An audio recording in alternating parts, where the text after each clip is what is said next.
In the continuation of chapter number 6 electromagnetic induction आज लेंगे हम कुछ न्यूमेरिकल्स फ्रॉम एनसीईआरटी बुक।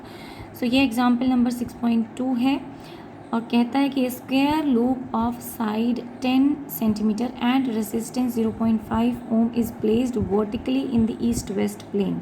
यानी हमारे पास एक स्क्वायर लूप है और उसको हमने ईस्ट वेस्ट प्लेन में वर्टिकली रखा है, यानी कुछ इस तरह से हम कह सकते हैं ऐसे हमने प्लेन को रख दिया है। तो इसका एरिया वेक्टर कहाँ पॉइंट करना चाहिए? Outward. And a uniform magnetic field of 0.10 Tesla is set up across the plane in the northeast direction। और इस प्लेन के क्रॉस एक यूनिफॉर्म मैग्नेटिक फील्ड जा रही है, लेकिन वो किस एंगल में जा रही है? नॉर्थ ईस्ट डायरेक्शन में जा रही है। तो that will be having an angle of 45 degree with the normal area vector के साथ। So that theta we can say that theta is 45 degree. It's written that, मैंने लिख दिया है यहाँ पर, लेंथ भी लिख दी है, रेजिस्टेंस हमें गिवन था वो भी लिख दिया। आगे पढ़ते हैं। The magnetic field is decreased to 0 in 0.70 seconds at a steady rate। that means time interval delta T जिसे आप बोल सकते हो वो कितना है? 0.70 सेकेंड्स हैं। और उतनी देर में जो मैग्नेटिक फील्ड इनिशियली पहले कितनी थी? 0.10। तो इसको हम B1 कह देते हैं। और फाइनल मैग्नेटिक फील्ड क्या हो गई? आपके पास 0 हो गई। तो हमारी इनिशियल मैग्नेटिक फील्ड से रिड्यूस होकर मैग्नेटिक फील्ड 0 रह जाती है अगर आप उसको स्टडी रेट पे डिक्रीज़ कराएं। आगे हमसे मांगता क्या है? Determine the magnitude of induced EMF and the current during this time interval.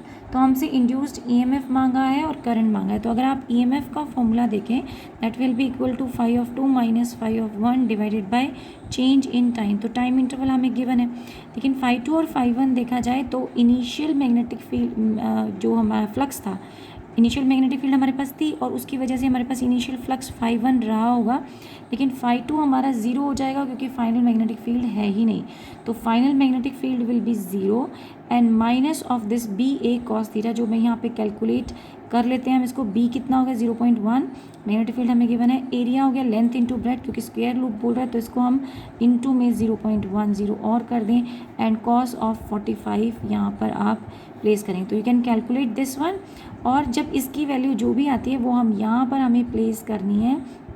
सो अगर फिर से देखें तो 0.1 इंटू 10⁻⁻² हो जाएगा। ये मल्टीप्लाई करेंगे दोनों को and cos of 45 will come out to be 0.7 and आप नीचे टाइम इंटरवल भी 0.7 दिया है। Cancel out and you are left with only 1 millivolt. तो हमारे पास EMF का वैल्यू आ जाता है, दैट इज़ 1 मिलीवोल्ट। ये आप क्रॉस चेक कर सकते हो।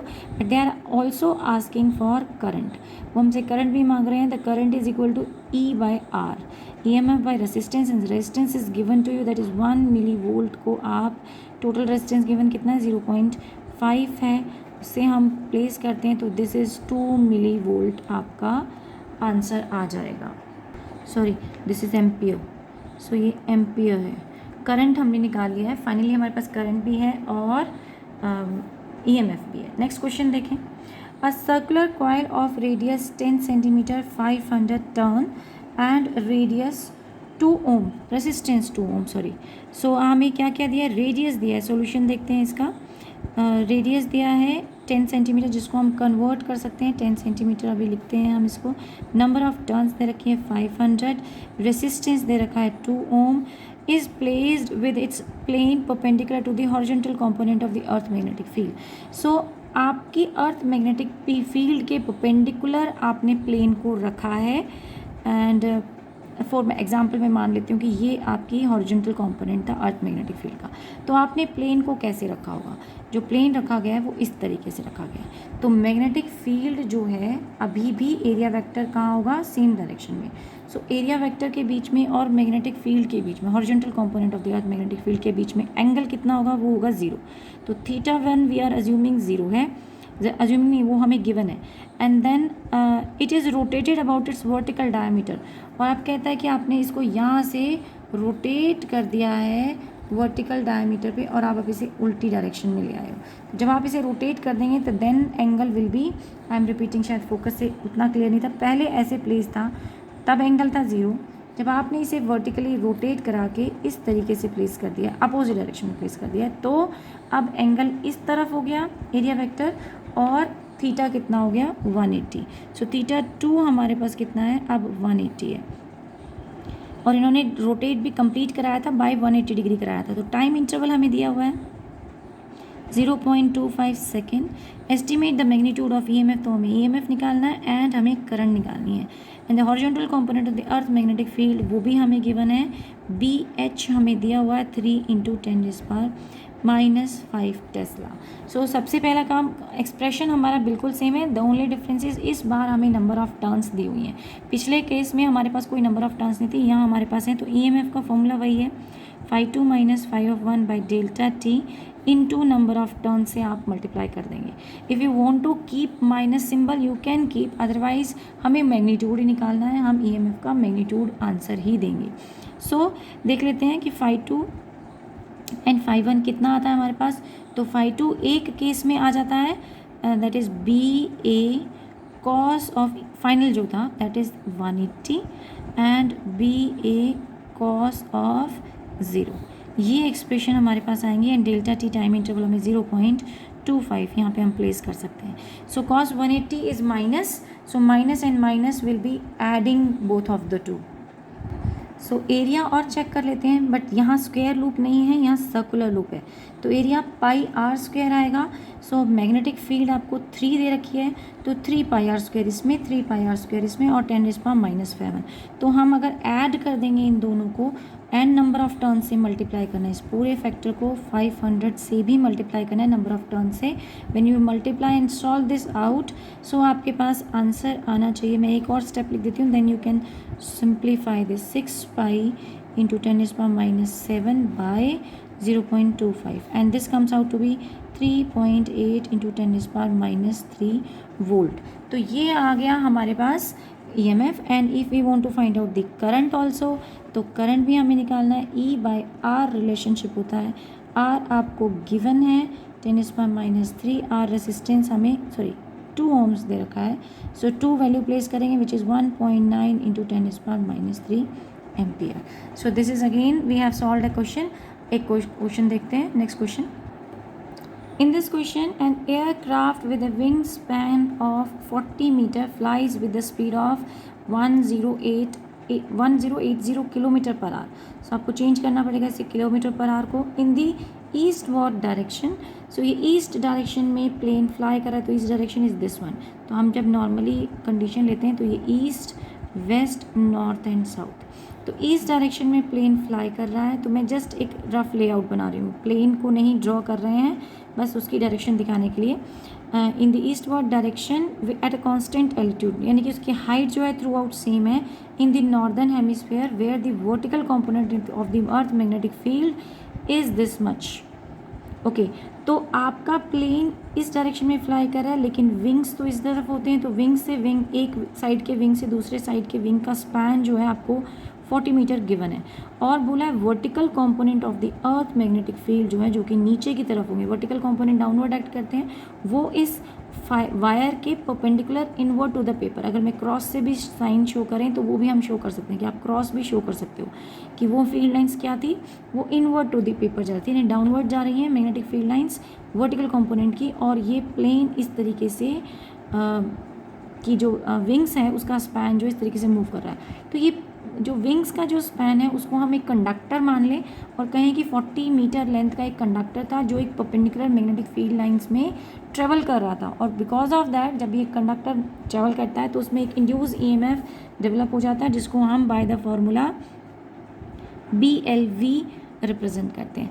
V हो गई उसकी वेलोसिटी जो कि हमें यहाँ पर स्पीड गिवन है, L हो गई लेंथ जो कि का लेंथ भी आपको पता है 40 मीटर उन्होंने गिवन है, एंड मैग्नेटिक फील्ड जो है वर्टिकल कंपोनेंट की बात करें तो BV कह सकते हैं हम यहाँ पे से, तो उसकी वैल्यू भी हम यहाँ पे प्लेस कर सकते हैं। तो 1.75 × 10⁻⁵ इंटू 40। अब यहाँ स्पीड को आप चेंज करेंगे वेलोसिटी को, that will come out to be 300 after conversion, and the answer comes out to be 0.21 volt. So this is the answer for this question. Directly question था, कोई ज़्यादा नहीं था, लेकिन सिर्फ द अंडरस्टैंडिंग, क्योंकि वर्टिकल कंपोनेंट की बात कर रहा है and span of the wings की बात कर रहा है, तो उसे हम एक single conductor of a certain length मान सकते हैं। सो अगला क्वेश्चन देखते हैं। A jet plane is travelling west at a speed of 450 metre per second, its horizontal component of the earth magnetic field at that place is 4 into, यानी B H हमें given है horizontal component, that is this one 4 into 10⁻⁻4 tesla, ये हमें given था। And the angle of dip, तो delta भी आपको given है 30 डिग्री, वो भी गिवन है। And the plane was travelling in the west direction, so velocity भी आपको गिवन था 450 मीटर पर सेकेंड। प्लेन इस डायरेक्शन में जा रहा है, लेकिन प्लेन अगर इस डायरेक्शन में है तो उसके परपेंडिकुलर मैग्नेटिक फील्ड लाइंस कौन सी होंगी, वर्टिकल कंपोनेंट। तो हमें बी वी चाहिए, जैसे हमें पिछले क्वेश्चन में हमें मैग्नेटिक फील्ड चाहिए थी लेकिन परपेंडिकुलर, तो हमें बी वी चाहिए, लेकिन गिवन क्या है, वो magnetic field B H given है। अब आगे मांगा क्या है, find the EMF induced between the ends of the wing having a span of 30 metre. तो हमें बस यही बोला है कि जो विंग्स हैं एयर जेट के, वो उनका स्पैन अब हमें गिवन है 30 मीटर का, तो लेंथ भी हमें गिवन है 30 मीटर। और अब इन स्पैन्स के बीच में हमें मैग्नेटिक फील्ड जो वेरिएशन आया वर्टिकल कंपोनेंट का, उसकी वजह से एक EMF जनरेट हुआ होगा, और वो EMF वही फॉर्मूला वही है, that is BVL V velocity. तो वेलोसिटी हमारे पास है, एल हमारे पास है, लेकिन वर्टिकल कंपोनेंट हमारे पास नहीं है, तो उसके लिए भी एक फार्मूला है, हमें BV/BH, last chapter previous chapter से हमने फार्मूला ले लिया, जहाँ हमें vertical component and horizontal component, यानी कि वर्टिकल को बोलते थे B sine theta and horizontal को बोलते थे बी कॉस थीटा, तो उनका जब हमने रेशियो लिया will get tangent of delta. Delta आपको 30 डिग्री दिया है, टेंजेंट 30 की वैल्यू आप यहाँ प्लेस करेंगे एंड यहाँ से आप बी वी का वैल्यू निकाल सकते हैं, and then place this B V in finally in this expression, and I am just telling the answer, you can just cross check 2.12 volt जो है वो फाइनल आंसर आपका आ जाएगा। Let us look at another question, that is a metallic rod of length L is rotated at angular speed omega normal to the uniform magnetic field। तो हमने एक magnetic field downward inward to the perpendicular to the paper हमने act करा दी है, और एक circular एक रॉड जो है उसको हम सर्कुलर पाथ कवर करा रहे हैं, जिसका एक एंड फिक्स है, सेंटर एक पोर्शन फिक्स है, दूसरा पोर्शन जो है एक सर्कुलर लूप कवर कर रहा है। Drive the expression for the EMF induced in the rod, यानी कि ये रॉड जो है थ्रू आउट मूव कर रही है, कहाँ पे, परपेंडिकुलर मैग्नेटिक फील्ड में, और हमें कहा गया क्योंकि अब ये मोशन हो गया किसका, एक रॉड का मोशन हो गया इन परपेंडिकुलर मैग्नेटिक फील्ड, तो एक इंड्यूस EMF डेवलप हुआ होगा, and they are asking us to find out that induce EMF। तो सबसे पहले हम देखते हैं कि इसमें जो फ्लक्स आना चाहिए वो कितना होगा। As we know flux is equal to B into a area, लेकिन यहाँ पर एरिया कितना स्वैप कर रहा है, ये पूरा लेंथ रॉड का वो कर रहा है πL²। सर्कल का रेडियस हमने ले लिया है, रेडियस कितना है, L है, गिवन है हमें, लेंथ ऑफ द रॉड लिया है, तो ये कितना हो गया B इंटू πL² हमारे पास फ्लक्स आ जाता है। अब हमें निकालना है इंड्यूस EMF का फॉर्मूला होता था change of flux by change in time. So हम यहाँ पर वैल्यू प्लेस करते हैं, तो फ्लक्स जो वेरिएशन आ रहा है तो πL² आ गया, divided by the total time interval, let us say that is t। तो अगर आप यहाँ पे प्लेस कर देते हैं तो you can write simply the formula B/L² and 1 by time period क्या होता है, फ्रिक्वेंसी होता है। सो ये हमारे पास रिलेशन आ गया। अगेन ये इसको आप कन्वर्ट भी कर सकते हो, अगर आपको, क्योंकि यहाँ क्वेश्चन में हमें ओमेगा दिया हुआ था, तो हम फ्रिक्वेंसी को चेंज कर सकते हैं, विच इज़ ω/2π। अगर आप ये चेंज करते हैं then you will place it here, so आपके पास फॉर्मूला आ जाता है B/, इसको मैं थोड़ा शिफ्ट करूँ, यस, B/L², और अब F की जगह आप स्क्वायर नहीं है, ω/2π प्लेस करेंगे, and pi cancelled out, you are left with half BL² omega. So this is the another formula जिसको हम यूज़ करेंगे न्यूमेरिकल्स में, इस पर बेस्ड NCERT में भी क्वेश्चंस हैं, इनफैक्ट अदर एडिशनल एक्सरसाइज में भी बहुत से क्वेश्चंस मिलेंगे। सो अब आगे बात करते हैं इसमें और क्या मांग रहा था। सबसे पहला तो इंड्यूस EMF मांगा था उसने, then the current induced in the circuit. So current भी मांग रहा है, तो एज वी नो करंट का formula I is equal to E/R।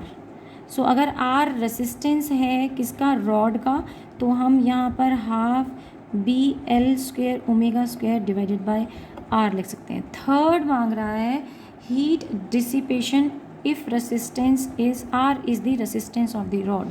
तो अगर रेसिस्टेंस रॉड का R है वो तो हमने कंसीडर कर लिया, लेकिन डिसिपेशन कितना होना चाहिए, तो हीट लॉस कितना होना चाहिए, Q हम उससे रिप्रेजेंट करते हैं, तो आपके पास आ जाएगा E² T/R। We know heat loss का फॉर्मूला होता था I square R T.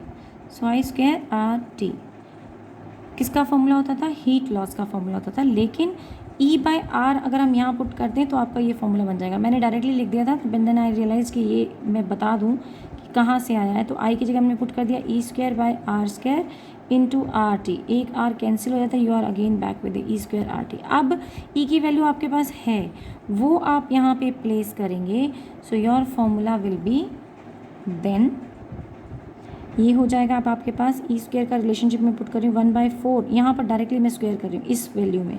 So this is your B square L की पावर 4 एंड ओमेगा स्क्वायर, और टी तो एज इट इज़ मल्टीप्लाई हो रहा है, and then your R. So this is the heat loss. तो अगर एक्सप्रेशन वाइज पूछा है तो हम यहाँ पे सिंपली उसको वैल्यू बता सकते हैं। अब एक न्यूमेरिकल भी देख लेते हैं इस पर छोटा सा।